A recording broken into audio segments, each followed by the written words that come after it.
Assista agora mais um Letras e Livros. É um programa do Brasília Mostra Sua Caricultura, uma parceria da TV Comunitária de Brasília com a Secretaria de Cultura e Economia Criativa do Governo do Distrito Federal.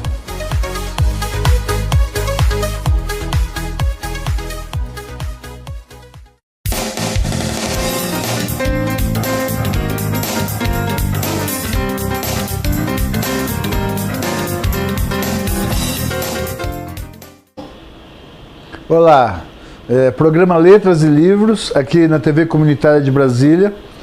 A TV, em agosto próximo, completará 27 anos no ar, um espaço de resistência e que tenta e enfrenta a mídia hegemônica, mas que segue firme, propagando e dando espaço para a diversidade, para as ideias e em busca de um mundo em que haja justiça social. E o Letras e Livros também fará 13 anos na TV, ou seja, um espaço em que se debate ideias, mostra obras de artistas em todos os gêneros. E hoje eu tenho a alegria aqui de conversar com Franci Rocha,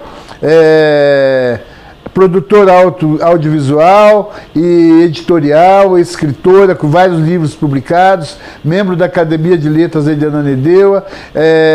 Obrigado por ter aceito o convite, Franci. Aqui é um espaço que tem servido já há quase 3 décadas à TV para fazer o debate permanente de ideias na construção de uma sociedade mais justa, mais fraterna, igualitária e que de fato haja justiça, né?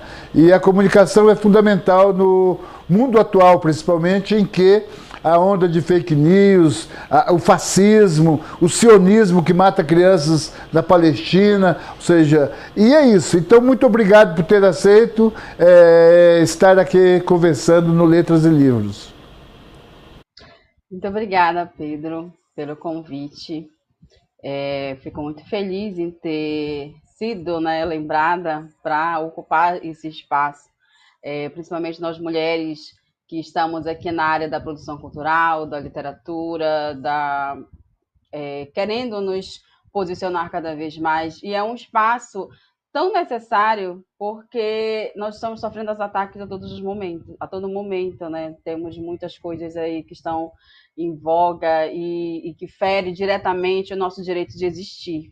E ter um espaço como esse, que já persiste, já resiste há tanto tempo, e que a gente pode se posicionar, falar do que a gente escreve, do que a gente pensa, é muito importante, né? E eu estou aqui também me dedicando muito mais diretamente à minha área de escrita.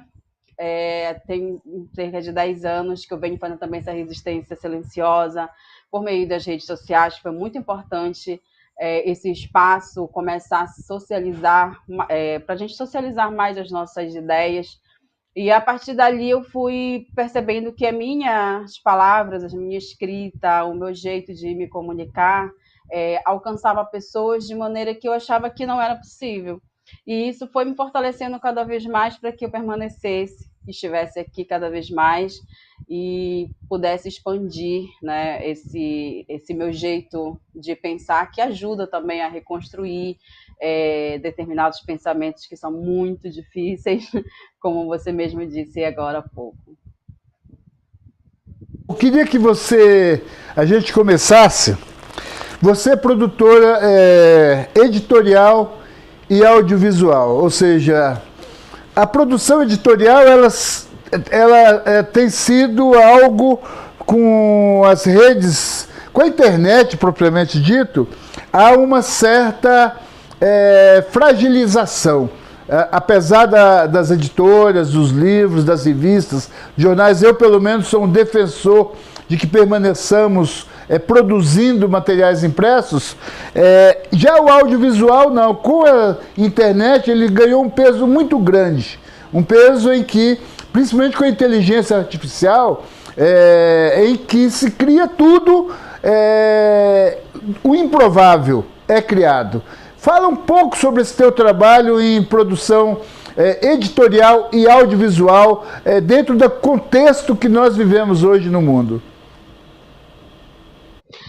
A produção editorial, eu me dedico a todo o processo que envolve a produção de um livro, né? Seja ele um e-book, seja ele um audiobook.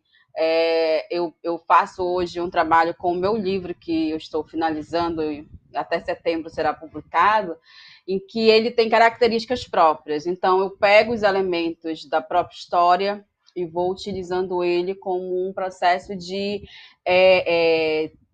se colocar um pouco na capa, se colocar um pouco na história, inclusive no sentido de escolher fontes. Então, todo esse processo, eu faço esse diálogo com as minhas escritoras, que a minha maioria são mulheres, e eu vou conversando com elas a partir do contexto que aquela história que elas estão contando tem, e eu utilizo esses elementos para que eles estejam presentes nesse percurso do livro. Então, todo esse processo editorial, eu acredito que nós, escritoras e escritores, precisamos participar dele, porque nós é que sabemos como vamos contar a nossa história, né? Então, a gente precisa ter esse domínio sobre o que a gente está escrevendo e como a gente vai contar, como isso vai chegar a outra pessoa. Porque eu parto daquele princípio da comunicação, né? O que o outro escuta depende muito de como eu falo.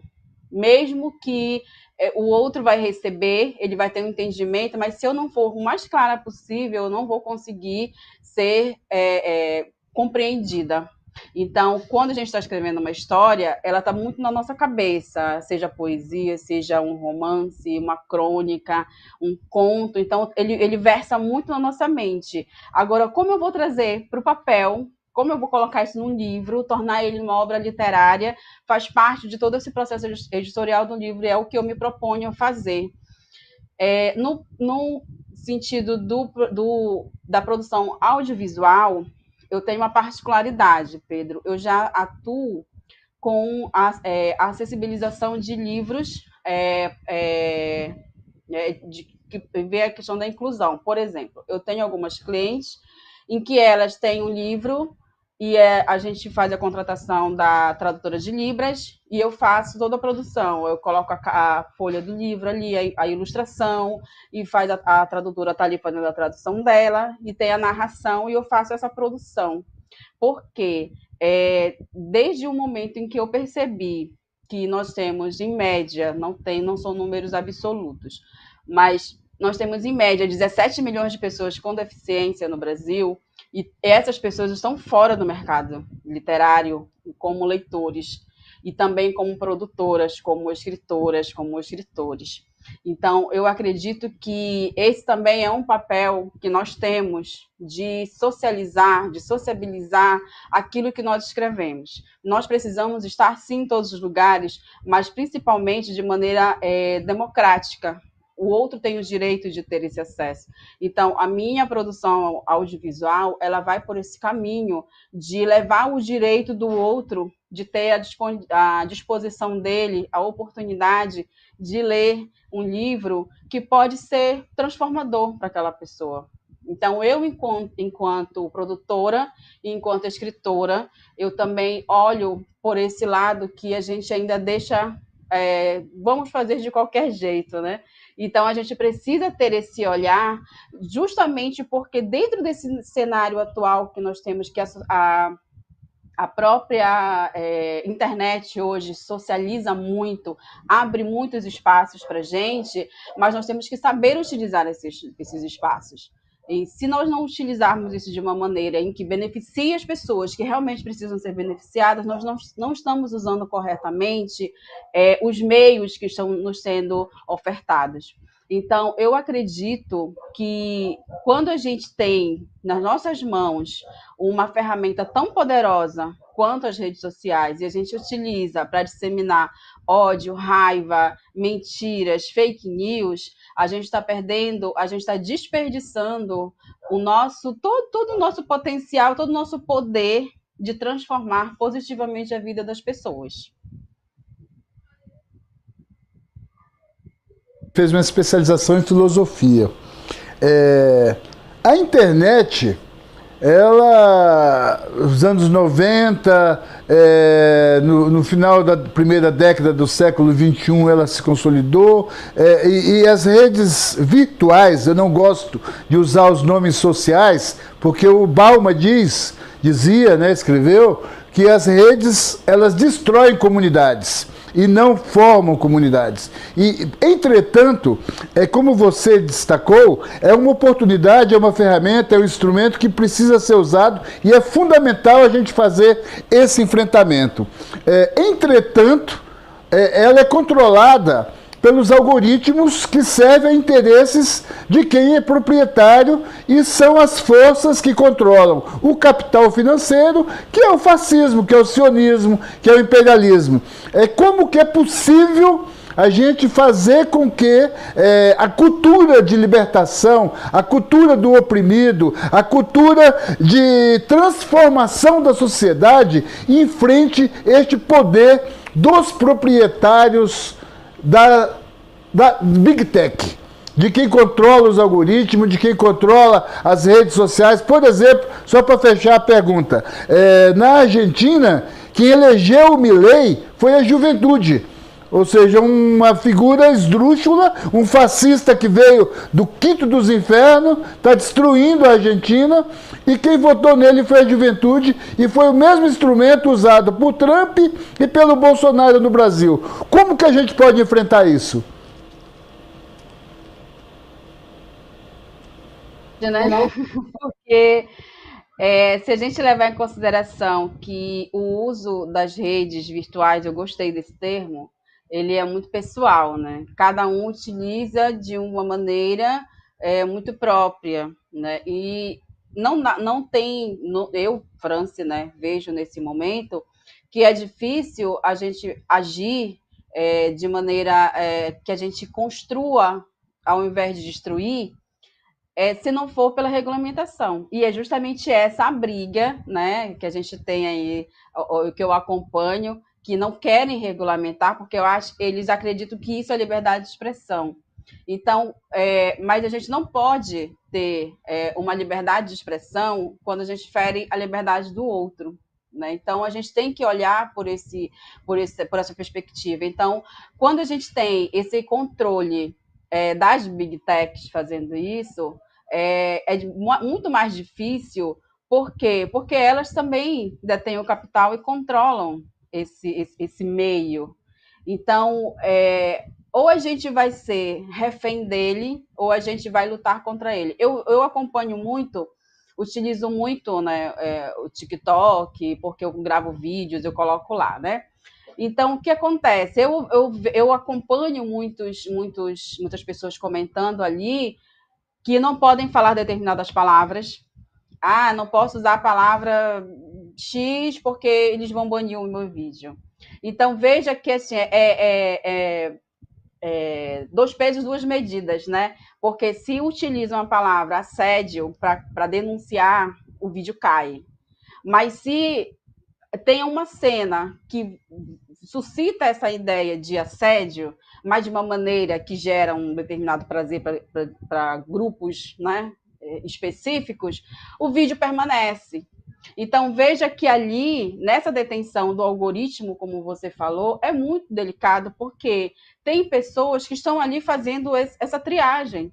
Eu gravo um vídeo falando de vida, de universo, de filosofia, mas não tem tanto alcance de uma pessoa que vai lá e está fazendo uma piada derrubando alguém. Então, que liberdade é essa que a gente tem ali de falar e de expressar?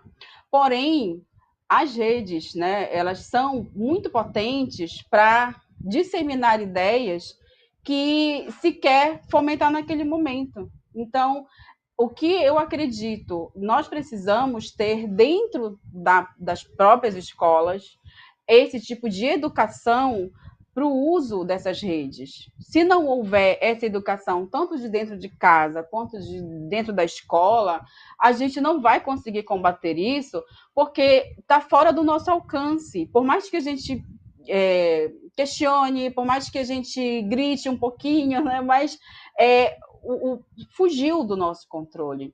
Então, o controle está muito mais hoje, ao meu ver, na educação das nossas crianças, dos nossos jovens, porque, como você disse, na Argentina, aquela figura esdrúxula foi eleita, em sua maioria, pela juventude. Né? Então, para mim, qual é o sinalizador maior disso?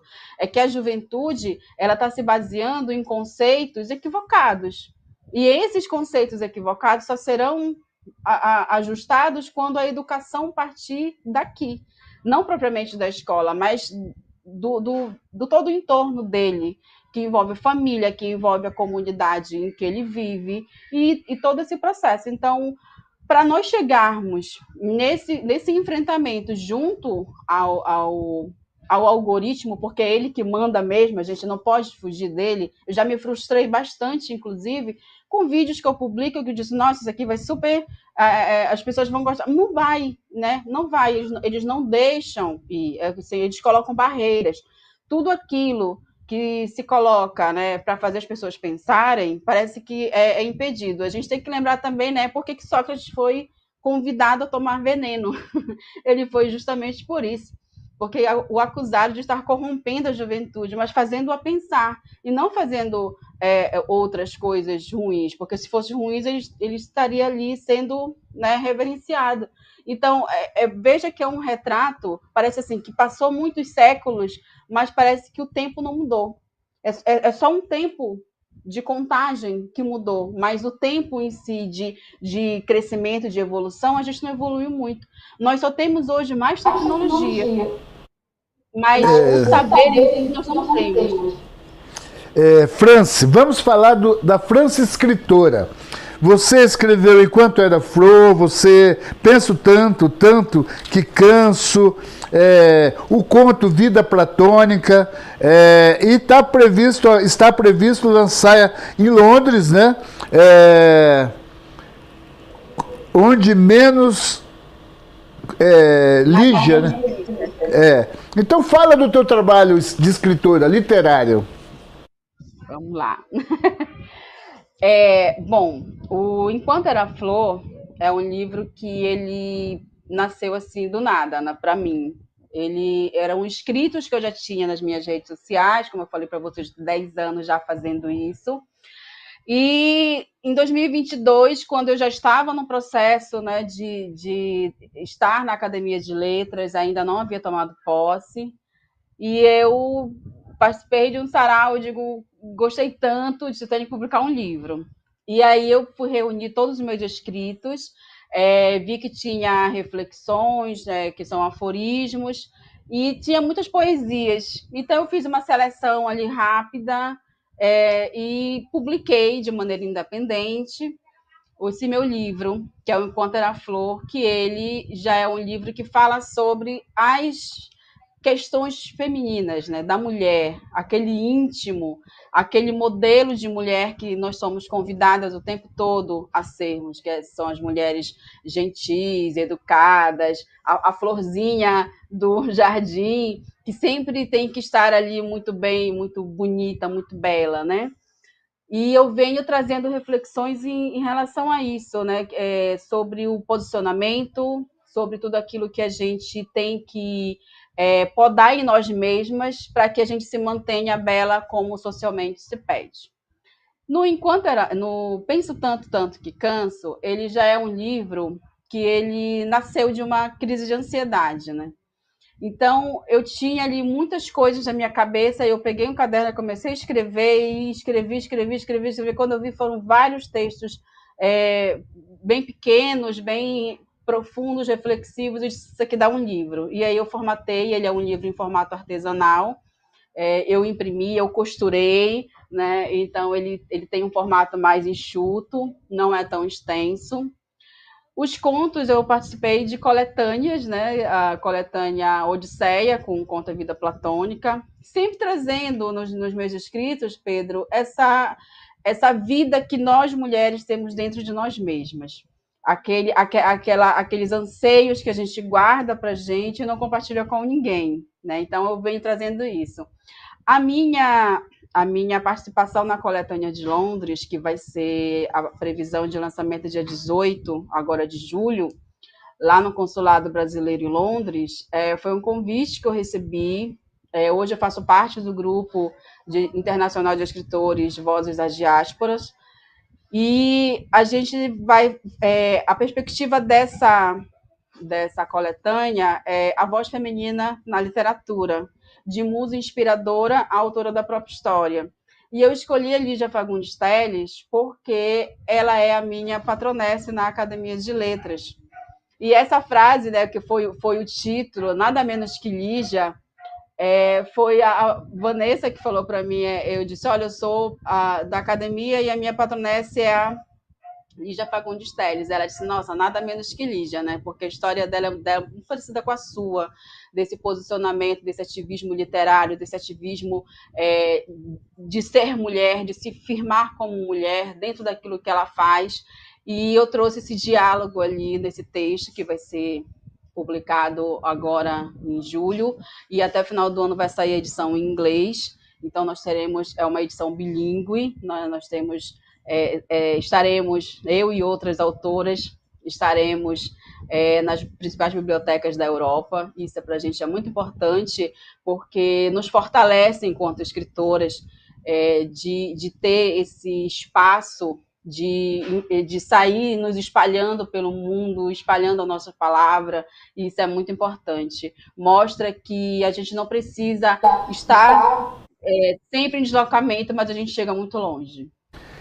E você está trabalhando a produção de uma coletânea que vai ser lançada ainda este ano, aí com várias autoras. Fala dessa coletânea pra gente.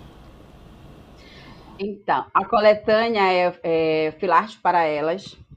Eu trabalho com a editora Filarte, e ali nós tivemos essa proposta de fazer uma coletânea somente para mulheres, onde mulheres vão falar sobre elas, sobre o universo da mulher. Então, eu recebi essa desafiadora missão de fazer a curadoria, a organização dessa coletânea, e é muito interessante porque eu tenho contato com outras mulheres.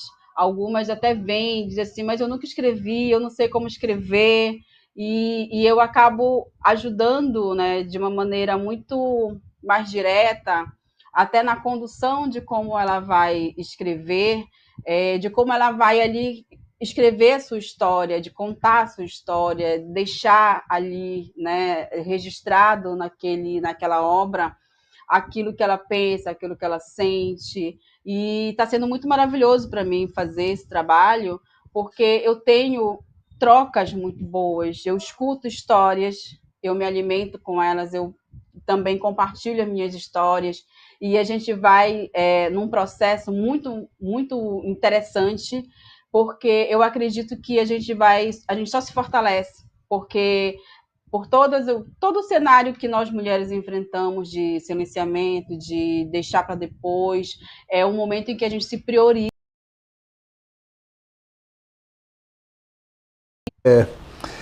Franci, nós estamos vivendo, o Brasil, uma situação assustadora, quando o presidente da Câmara dos Deputados deu urgência para que um projeto de lei, o 1904-24, fosse ao plenário para ser votado, o qual coloca como criminoso uma criança que foi estuprada e a obriga a ter o bebê.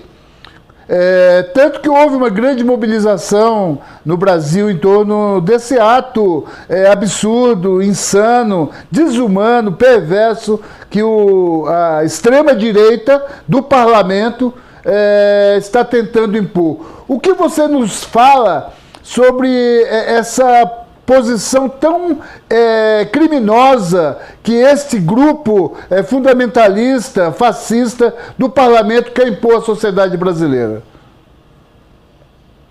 Pedro, eu trago aqui uma visão que eu tenho já faz um tempo, que quando a gente vai exercer o nosso direito constitucional, que é o voto, a gente esquece, a gente se fecha naquelas polarizações, né? A briga lá dos candidatos a presidente, né? E aí a gente esquece a base. que justamente são os deputados, os senadores, os vereadores, porque são eles que são o legislativo, são eles que criam esse cenário caótico e que a gente fica sem, muitas vezes, de mãos atadas. Então, eu vejo, né, isso como algo que é impossível da gente olhar e não pensar que isso seja um ataque direto à nossa existência, mulher, e aí uma criança sendo, né, mais ainda vítima, né, de uma situação como essa.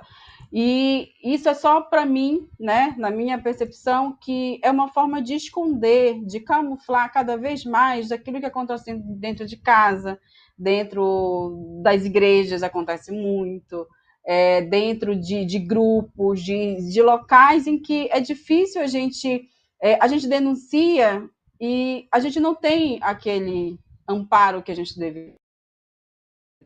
Quando a gente olha para esse lado, nós temos que pensar quem são as pessoas que nós estamos colocando ali, que estariam nos representando enquanto povo, enquanto nação. Então, é um ataque muito, muito, muito difícil mesmo. Eles estão utilizando desses argumentos jurídicos, como eu falo, né, essa formatação que eles fazem ali, para fazerem, para corroborarem essas atrocidades que são feitas.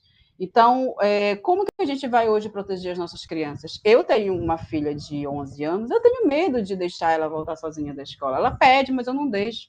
E ela diz assim, ela não confia em mim, se em você eu confio, eu não confio na maldade do mundo.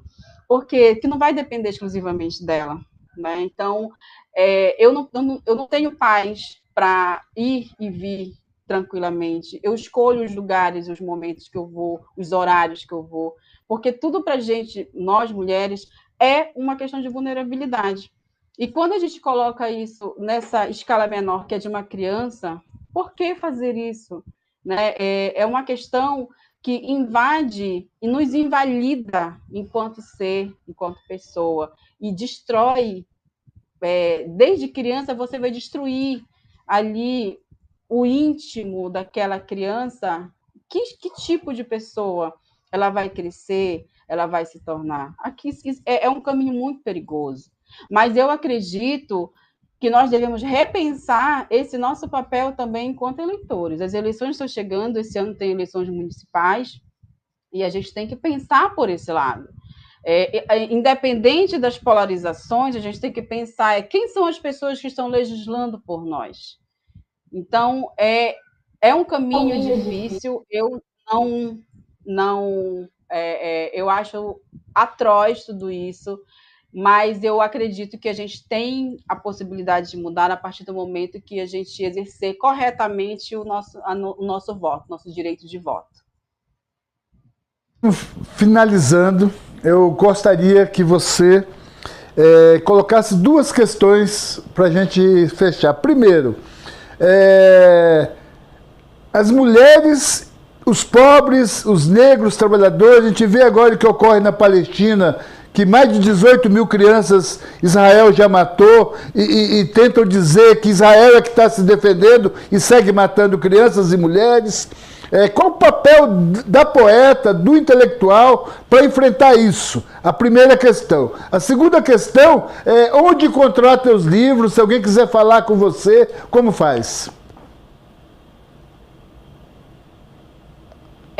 Como poeta, como escritora, né, a gente lidar com essas questões que ocorrem no mundo inteiro, né, esses genocídios, para mim não há justificativa nenhuma de dizer que foi defesa, né, legítima defesa da honra, como ainda existia na nossa Constituição até pouco tempo. Então, isso, para mim, é só uma forma de mostrar a grande atrocidade que é dentro de alguém, que uma pessoa que toma uma decisão como essa, independente da justificativa que se dá, é alguém que não tem nenhum pingo de humanidade em si.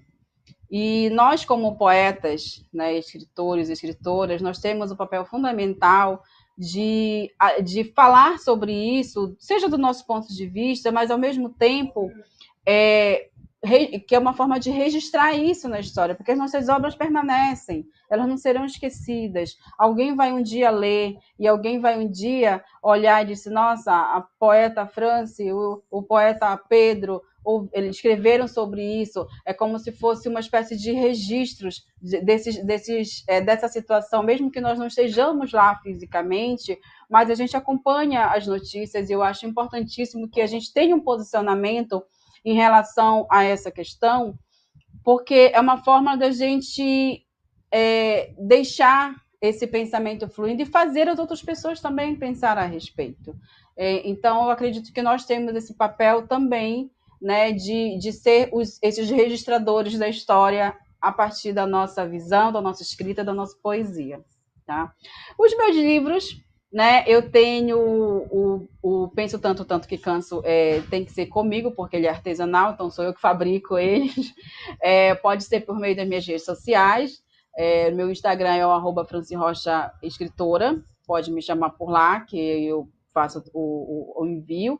E o meu, Enquanto Era Flor, ele está disponível na loja da Wiclap, que é uma editora de impressão sob demanda, então você entra lá e você compra meu livro, tá? Então pode ser adquirido por lá, mas também tem os links no meu perfil, ele também está disponível na Amazon e pode ser adquirido por lá também.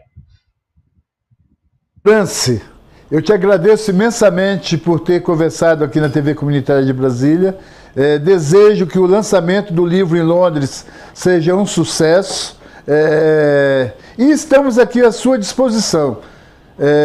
Obrigado mesmo por ter contribuído com o debate, seja a questão do protagonismo feminino nesse mundo onde a misoginia, o machismo e tudo como resultado do capitalismo, né, dessa sociedade patriarcal. Não é? Eu particularmente não vejo uma questão fora do sistema, e eu te agradeço imensamente, tá bom?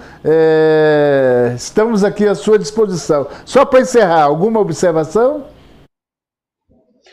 Só agradecer o convite, é muito importante esses espaços, esses momentos, para a gente fortalecer aquilo que a gente fala, se tornar também um pouco mais conhecida, mas acima de tudo, para a gente ter trocas muito boas. Eu agradeço esse espaço, muito obrigada pelo convite e com certeza estaremos em outros momentos, né? E eu estou em Belém, né? Então você estará aqui com o seu livro também. Darei uma passadinha por lá. Quero lá, vai ser lançado dia 27, quinta-feira da semana que vem, na Figueiredo, né? Noite Longa. Te espero lá. Obrigado, Franci, obrigado a todos e todas que acompanham a TV Comunitária de Brasília. Continue conosco.